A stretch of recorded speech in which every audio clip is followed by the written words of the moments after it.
Hey, welcome to this video. This is number 1 in a series of 3, and this video is called Losing Yourself in Relationships, which is something that happens to a lot of good people and is something that I am passionate about helping people to get through and transform that feeling of being disconnected with yourself, out of touch with yourself and your wants and your needs, to the other side, which is having a strong, solid, healthy relationship with your own self all the time. In relationships, out of relationships, either way, your relationship with yourself is super important. So in this video series, I'm going to talk for a few minutes about strengthening the relationship with yourself. If you've ever had that feeling of losing yourself in your relationship or wanting to connect more with yourself, but you can't, or maybe it's that situation of having your focus be on other people or other things for so long that you feel like you've gotten lost in the process. It's situations like these that have brought my clients to me for the past 20 years. People say, I lost myself. And what losing yourself means is putting energy into other things and other people at the expense of yourself.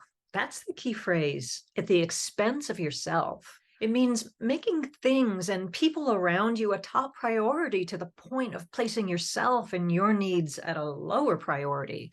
So things get really out of balance. And what happens is what do I think? What do I feel? What do I need? Or what do I want? Starts to take a back seat to something else. This feeling of losing myself and wanting to get myself back can be really uncomfortable.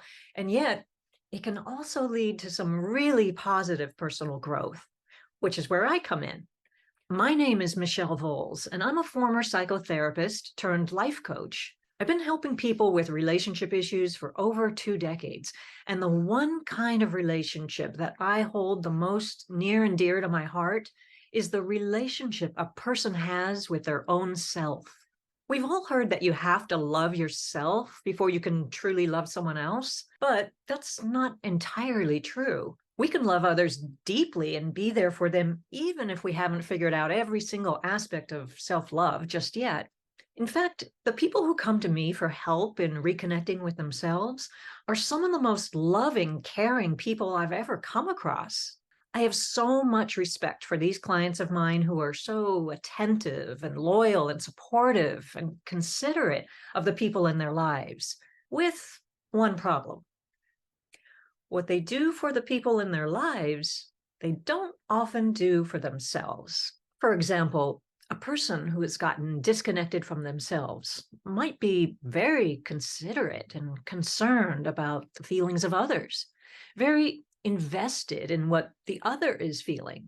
But the same person is not always as considerate or invested in their own feelings or concerns. Now, invested in is an interesting phrase because that is the way to strengthen the relationship with yourself, to emotionally invest in yourself, which I'm going to talk about more in the second video of this 3-part series. But in the meantime, if you'd like to see more about this topic of strengthening the relationship with yourself, please hop on over to my website at motivex.com. But for now, I want to thank you for being here today, and I will see you soon. Bye-bye.